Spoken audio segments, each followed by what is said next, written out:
C'est vrai que tout à l'heure je ne me suis pas présenté, donc je suis Vincent de Beaumarchais, je suis sergent-chef. Sinon, donc je viens à la base du civil. Je suis arrivé à la base, j'étais même pas sapeur-pompier, j'étais sapeur-pompier volontaire. Ensuite, j'ai enchaîné sur un cursus de secours en montagne. J'ai fait du secours en montagne où j'étais pisteur secouriste, où j'ai passé mes diplômes de premier, deuxième deuxième degré et ainsi qu'artificier. Je m'étais orienté sur la recherche en avalanche, en maître chien d'avalanche, où j'ai eu 2 chiens. Par la suite, sachant qu'il n'y avait pas de poste disponible à temps plein sur ce poste-là, je me suis orienté chez les sapeurs-pompiers professionnels et où je suis parti déjà dans le Gard pour commencer. Du coup, je disais, donc pisteur secouriste, donc après, une fois que j'étais sur un chemin où j'étais un peu en embuscade, puisque sachant qu'il n'y avait pas de poste à l'année, alors je faisais quand même des grandes saisons, on va dire de septembre-octobre jusqu'à à peu près mai, et ça me restait juin, juillet, août, où je faisais rien, où il fallait que je cherche un emploi pour 3 ou 4 mois, donc c'était pas énorme. Et du coup, j'ai passé mon concours de sapeur-pompier professionnel que j'ai réussi. Je suis parti dans le Gard pour commencer. Après, je suis parti en région parisienne, 7 ans, pour faire mes armes et mon école chez les sapeurs-pompiers professionnels. Pour ensuite redescendre en Haute-Savoie, où j'ai atterri pour commencer à Samoin. Alors là, ça a été la grande chute parce que j'arrivais de Corbeil-Essonnes. Je vous fais pas un dessin, mais pour ceux qui connaissent Corbeil-Essonnes, c'est un peu la zone et la cité. Et du coup, j'ai atterri à Samoin où il y avait des vaches et puis des vaches. Mais j'ai adoré, hein. Franchement, c'est un village qui est magnifique. Et ensuite, j'ai atterri donc ici au CTA Codis depuis 2012. Et depuis 2012, j'ai enchaîné. Donc, je suis resté dans le secours en montagne, pareil, toujours. Dans ma branche de prédilection et puis aussi le secours aquatique où j'ai été formateur aussi dans le secours aquatique et aussi dans le métier de la montagne. Et maintenant, suite à un accident aux pompiers qui m'est arrivé quand j'étais sapeur-pompier volontaire, par la suite ça s'est dégradé parce qu'en fait ça avait été mal soigné dès le départ.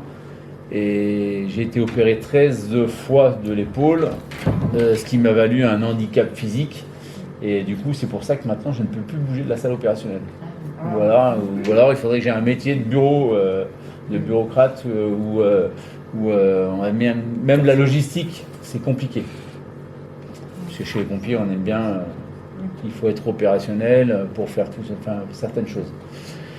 Et depuis peu aussi, je descends maintenant à Lyon, au centre, ce qu'on appelle le centre opérationnel de zone, qui est un centre de gestion et de coordination, en fait, la zone de défense sud-est. Donc on a 12 départements à gérer. On gère notamment les renforts zonaux, mais aussi extra-zonaux, et un peu aussi à l'international. C'est-à-dire qu'on peut très bien partir au Canada, parce qu'il y a des feux de forêt et qu'ils demandent une aide internationale, comme on peut partir sur la zone euro, donc Europe, pour tout ce qui est inondation ou tremblement de terre, toutes ces choses-là. On était parti, par exemple, on est parti en Algérie quand il y a eu les gros tremblements de terre. Où est-ce qu'on est parti ? On est parti en Italie quand il y a eu des grosses inondations. Et tous ces moyens, en fait, sont gérés par la zone de défense, qui sont gérés après par Paris et le donneur d'ordre, et après ça descend dans les zones de défense pour les besoins en opération. Là en ce moment on est sur Mayotte et la Nouvelle-Calédonie, même si on arrive sur le déclin en fait de ces deux zones, puisqu'en fait ils ont un peu de mal à se détacher parce qu'ils ne savent plus comment dire maintenant, il faudrait qu'on sortir, mais comment le faire politiquement. Le politiquement correct, c'est qui fait qu'on est obligé de laisser des moyens sapeurs-pompiers et de sécurité civile sur ces 2 départements d'outre-mer. Sinon, voilà un petit peu pour mon parcours professionnel. actuellement. Alors je ne sais pas si vous avez des questions. Merci déjà. Eh ben, merci à vous en tout cas d'avoir été attentif et puis d'être venu nous voir. Tu fais pas mal d'associatifs aussi. Oui, alors on a au niveau associatif. Ouais. Alors oui, effectivement, oui, c'est vrai que je suis pas rentré sur le côté associatif, mais avec Raph, depuis maintenant 3 ans, on gère le marathon. Alors au départ, j'étais la personne lambda en fait qui venait pour donner un coup de main avec l'association de ski dont je fais partie, où je suis trésorier et dont je m'occupe des jeunes. Je suis entraîneur en fait en ski alpin sur le groupe de U14, U16 et donc c'est déjà pas mal. Ça a fait les pompiers plus les associations. C'est vrai que j'ai toujours été un petit peu dans l'association. Avant, je m'occupais des jeunes sapeurs-pompiers. Où j'ai été président pendant des années et où on a mis d'ailleurs beaucoup de choses en place avec les jeunes sapeurs-pompiers sur la formation, sur l'entraide, sur l'accompagnement aussi, parce qu'en fait quand ils arrivent, ces pauvres jeunes, ils sont un petit peu livrés à eux-mêmes et on sait bien que l'adolescence en général, elle fait un petit peu du mal et des fois ils sont un petit peu sur les dents. Donc il faut savoir les accompagner correctement. Voilà. Merci. Merci. Je vous en prie, merci à vous. Merci. Alors, la petite question, Oui. on va rebasculer un peu dans du pro. Alors, est-ce qu'on a bien fait d'habiter en Haute-Savoie? Je pense, ouais. Je pense que vous êtes bien loti. Ouais. Corbeil-Essonnes, c'est pas mieux. Non, alors. En termes de secours. Alors, on va dire que la réponse opérationnelle. Alors, ça tombe bien, parce qu'en plus, j'ai vu à midi, ils en parlaient des sapeurs-pompiers. Et il faut savoir que la réponse opérationnelle chez les sapeurs-pompiers, on a perdu 2 minutes. Ouais. C'est-à-dire que sur le temps d'intervention, sur le délai d'intervention pour se rendre sur les lieux, avant, on était sur du 12 minutes. On va dire en règle générale, hein, sur une moyenne générale en France. Voilà, la moyenne nationale en France, on était sur du 12 minutes pour se rendre sur les lieux. Maintenant, on est passé à 14 minutes. Pourquoi ? Tout simple. Alors, il y a la circulation, mais il y a aussi les fermetures de casernes. Faut savoir qu'en France, on est en pénurie de sapeurs-pompiers. Alors, ils en parlent, ils font des campagnes de recrutement, mais le problème, c'est que ça ne marche pas. Pourquoi ? Parce qu'en fait, il faut donner de la disponibilité. Même si il y a une rémunération des sapeurs-pompiers volontaires qui partent en intervention, il faut savoir que cette rémunération, c'est une vacation, hein, c'est pin-up, hein, c'est rien du tout. Hein. C'est combien? C'est combien? Allez, on va dire pour un sapeur, ça doit être 6 euros, je crois, 6-7 euros Par intervention? par heure d'intervention. Et ce qu'il faut savoir, c'est qu'il y a des taux. Et il y a des taux de vacation, c'est-à-dire que suivant jusqu'à quelle heure vous intervenez, vous pouvez être à 100%, mais sinon vous pouvez être qu'à 70%. Hein, la nuit, pour avoir du 200%, c'est-à-dire avoir le double de la vacation, je crois que c'est passé minuit, voire 1h du matin, je ne sais plus l'heure exacte, jusqu'à 6h du matin. Et le dimanche. Dimanche et jour férié. On a énormément de problèmes, faut être clair, hein, c'est sur la journée, effectivement, on a les gens sont au travail la journée. On n'a pas forcément les sapeurs-pompiers professionnels, ça coûte cher un sapeur-pompier professionnel. Hein, et pourtant, les gens disent on est sous-payé. Alors, je ne sais pas comment on doit le prendre, parce que moi je dis je suis bien payé, mais. Il y en a combien? Il y a quel pourcentage de professionnels par rapport aux volontaires? Et ben en Ici, France, à Annecy. sur Annecy, on est je crois qu'en tout on est 600. Pardon? On doit être 600. 500 ou 600 professionnels. Et Sur Annecy? non, sur le département. Je parle en départemental, parce qu'en caserne, c'est difficile. Enfin, par caserne, ils sont à peu près entre 35 professionnels à peu près, par caserne. Et les Sur gens Annecy, les gens qui sont au standard téléphonique, vous les considérez? Eh ben, nous, on est une trentaine. Oui, il y en a déjà pas mal là. Déjà. Alors, nous, sur le plateau, à répondre au 1812, on est 30 sapeurs-pompiers. Ouais, ça fait déjà 30. 30 ou 35, je ne sais plus exactement. Et ça, c'est à peu près les moyennes par grosse caserne. C'est-à-dire que Annemasse, Thonon, qui c'est qu'il y a encore Annecy, et puis Annecy et Epany, c'est à peu près le même nombre de personnes, c'est-à-dire entre 30 et 35 sapeurs-pompiers professionnels. Et après, vous avez les sapeurs-pompiers volontaires qui viennent se rajouter par-dessus. Mais c'est pareil, comme je vous disais, les sapeurs-pompiers volontaires, ils ont un métier à côté, et donc ils font ça sur leur temps de repos. Et on a encore plus de contraintes, parce que le métier de sapeur-pompier, enfin, c'est même pas un métier, mais le sapeur-pompier volontaire, eh ben, il n'est pas soumis à la loi du travail. C'est-à-dire que ouais, c'est très compliqué, hein, c'est très compliqué. Il faut cumuler différentes fonctions et différents horaires. Ouais, c'est ça, c'est que normalement, il devrait pas pouvoir travailler, c'est-à-dire qu'à la sortie de son travail, il peut prendre une garde, il peut prendre une astreinte ou chez sapeur-pompier, mais normalement, il n'aurait pas le droit d'être de garde, parce que ça ferait un cumul d'emplois. Mais comme je dis, on n'est pas soumis à la loi du travail. Donc en fait, il y en a qui font des heures, mais des heures, c'est pas possible. Donc ça, ils sont en train de le réglementer, ça. Quand il est d'astreinte, il est payé, le volontaire? Ouais, mais à 5%. 5% des 6... De sa vacation. Imaginez, 5%. Non, mais c'est ridicule, hein. Pour rester chez lui. Hein. Et puis en plus, ici, vous avez la double casquette, parce qu'on a la montagne, on a le lac et puis on a la terre. Ouais. Vous avez trois disciplines. Ouais, c'est pour ça que je vous dis, il y a un pourcentage qui est. Parce que le ratio volontaire-pro, c'est 80% de volontaires quand même en gros. Ah bah oui. Bien sûr, pro, exactement. C'est ça. En Haute-Savoie, je sais plus combien on est en tout de sapeurs-pompiers. Je dirais une bêtise si je disais le nom, mais ça va être peut-être dans les 3000, un truc comme ça, peut-être, en tout.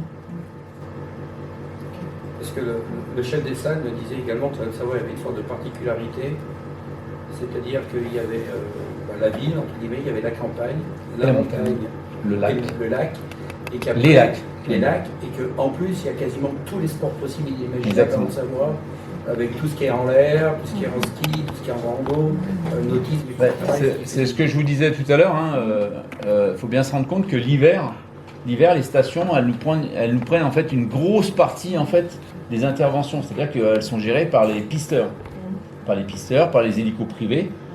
Mais dès qu'on sort du domaine skiable, eh ben c'est plus du domaine des pisteurs, et c'est du domaine en fait des sapeurs-pompiers ou du PGHM, notamment sur Chamonix.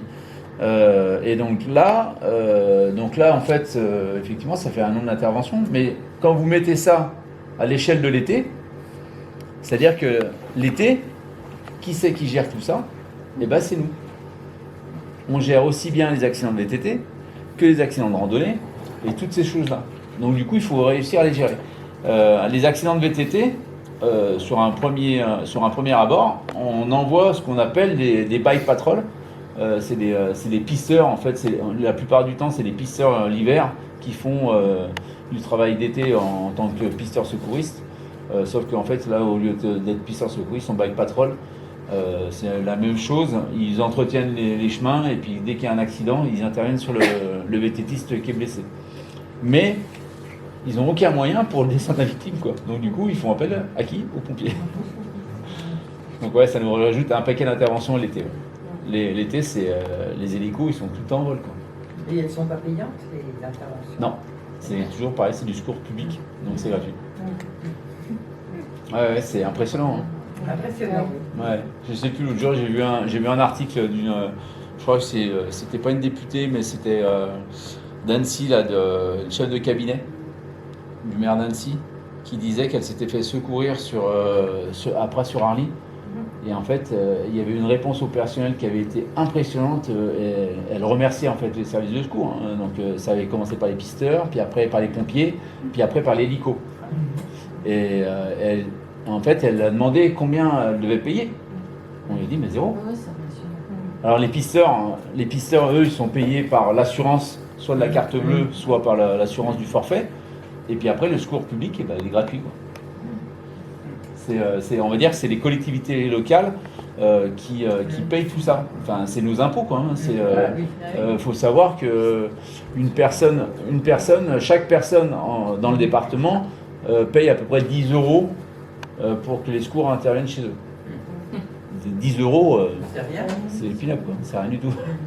Et donc tout ça, en fait, ça constitue le budget global des SDIS.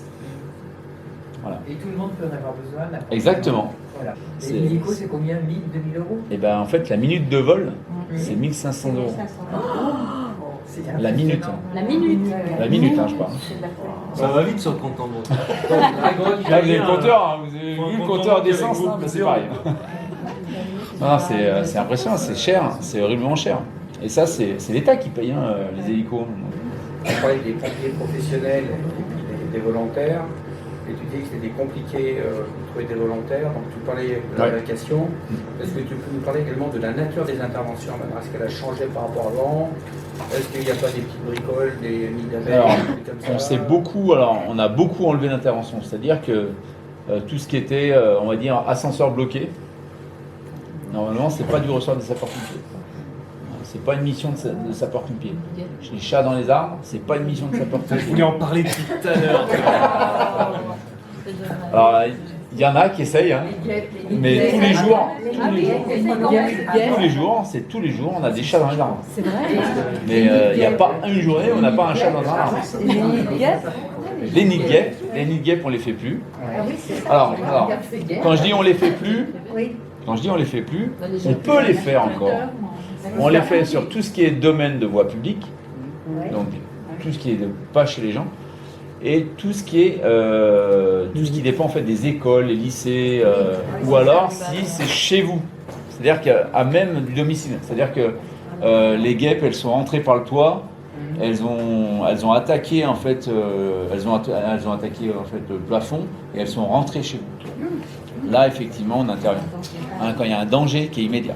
Mais quand il n'y a pas de danger, c'est-à-dire que C'est dans l'arbre sur le terrain. si c'est dans l'arbre, Sous la toiture. si c'est sous la toiture, si c'est dans une toiture, tout ça on n'intervient pas. Ou alors si il y a des gens hein, qui nous disent, bah si et si je paye, est-ce que vous pouvez intervenir? Non. Alors si, Dans les sentiments. mais et si on a le droit de dire effectivement oui, on peut vous envoyer les pompiers pour faire cette mission-là. Par contre, Mais c'est voilà, normal, c'est très bien. 250 € le nid de guêpe. Ça, c'est intervention seule, c'est-à-dire que intervention seulement quand il y a un seul véhicule, avec 2 pompiers dedans. Si vous mettez une grande échelle, ben on monte, c'est 800 € et ainsi de suite. Hein, plus on met de véhicules sur l'intervention, plus ça va coûter cher. Et pour ce genre de choses, est-ce qu'on est couvert par des assurances personnelles d'habitation? Alors ça, après, c'est à voir avec vos assurances habitation. Non, non. Je crois pas. Mais je crois pas. Non, non. J'ai jamais entendu parler de... Autant les secours sur piste, effectivement, vous êtes couverts par vos... Il y a beaucoup de gens qui ne savent pas les secours sur piste. Alors je vous en parle parce que c'était mon métier avant. Hein. Et les gens, en fait, c'est pris en charge soit par votre assurance de responsabilité civile que vous avez avec votre appartement ou votre maison, soit par votre assurance de carte bleue. Beaucoup de gens ne le savent pas, mais les cartes bleues, que ça soit une Visa, une Mastercard, une Gold, n'importe quoi. Alors c'est sûr, plus vous allez monter en gamme dans la carte bleue, plus vous aurez... Plus on a de pompiers. Ouais aussi.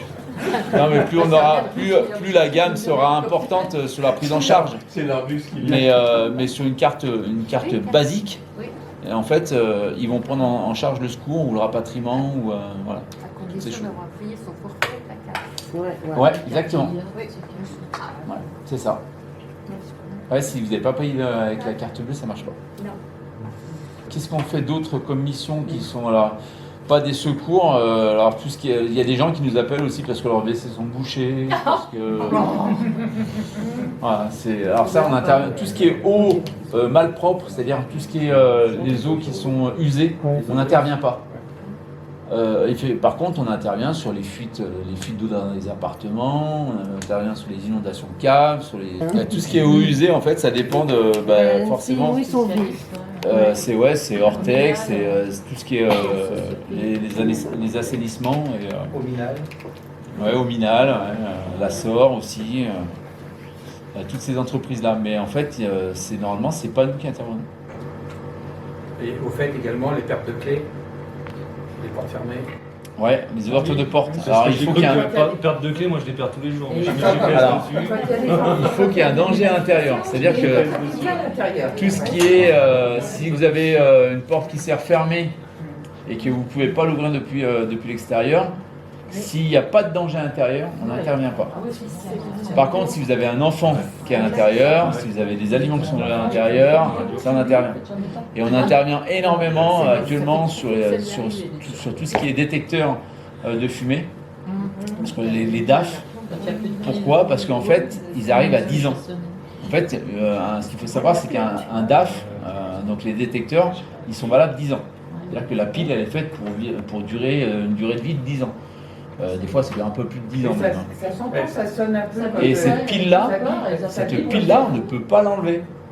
Ah bon? Ah non, Changer le détecteur. il faut changer le détecteur. Et C'est-à-dire qu'une fois, Non. ah non, Normalement, si vous avez un détecteur de fumée avec une pile, c'est pas des DAF qui sont homologués. Ah bon? Non. Oui, j'avais qu'une pile. Non, Normalement, on n'a pas le droit. Homologué. Ouais, bah, j'ai eu le cas. ouais. C'est les détecteurs, les vrais détecteurs qui sont à la norme NF et EF. Et ben en fait, les normes européennes, elles stipulent comme quoi c'est un détecteur, on ne peut pas accéder à la pile. C'est-à-dire qu'une fois qu'il est en route, c'est pour 10 ans. C'est vrai qu'il y a un bip qui est. Ouais. Chez mon fils, les voisins. C'est ils toutes ont les 30 appelé secondes. les pompiers en Ah disant oui, il n'y a ça, personne c'est à côté, infernal. ça sonne, et ben ils ont pété Dans la l'eau. fenêtre pour Faut le mettre dans l'eau. dire qu'il n'y a plus de pile. Hein. Faut le mettre dans l'eau. Ça l'éteint. Ouais. Mais longtemps dans l'eau. Parce que c'est étanche en plus. Non mais ouais, c'est la seule chose. Alors il y en a qui ont des télécommandes pour l'arrêter. Il y en a quand le détecteur est arrivé en fin de vie. Ou alors oui, non mais après ça peut être à coup de marteau. Effectivement, on peut l'ouvrir, mais il faut savoir l'ouvrir. Mais sinon, c'est la meilleure des solutions, c'est le mettre. Vous prenez une bassine d'eau, vous le trempez dans l'eau, vous le laissez 2 jours dedans, 2-3 jours dedans. Et il sonne pendant 2-3 jours. Mais Non, ça ça va peut. pas dans l'eau. Non, il sonnera pas. Justement, il s'arrête. Il s'arrête. Il s'arrête, mais il faut le laisser longtemps. Il ne faut pas le retirer de l'eau. Sinon, il repart. Sinon, il repart. Ah ouais. Les appareils qui sont plus ou Mais- moins homologués par rapport à d'autres. Des détecteurs Oui. Bah, en fait, oui, il y a une norme. Il y a une norme. Des fois, c'est installé par des électriciens. des trucs comme Ouais, C'est ça. Moi, j'en ai, Ouais. Ils font de plus en plus de détecteurs maintenant qui sont connectés, c'est-à-dire que ça appelle une centrale, et cette centrale après elle peut appeler les numéros qui sont affiliés au détecteur. Mais personnellement, j'en ai un et qui a fonctionné parce que je faisais la cuisine et puis il y a eu un peu de fumée et qui s'est répandue dans l'appartement. Et je peux vous dire que Ah, ça sonne fort, hein, 80 décibels. j'ai foncé avec un escabeau. Normalement, c'est la norme. J'ai foncé, j'ai enlevé la pile. Et je ne savais pas qu'il y avait de ces problèmes de Et pile. ben normalement, en fait, non, les détecteurs de fumée, normalement, la pile n'est pas accessible. Non, les nouveaux, Ah, moi, je sais pas. les anciens, ils avaient. Les anciens, ouais, mais justement, maintenant, ils sont plus comme ça. Ouais, le problème, c'est que On ceux ne qui doit sont plus y accéder. C'est-à-dire que c'est une pile qui doit durer 10 ans. Elle dure même un peu plus de 10 ans. Et s'ils sont déjà installés, Ah bah faut les laisser. on peut remettre les Oui, ça piles. sert à rien de changer. Ah non, par contre, non, il faut le changer. Quand les piles sont. Quand la pile, en fait, normalement, le détecteur, il a une validité de 10 ans. Pas plus.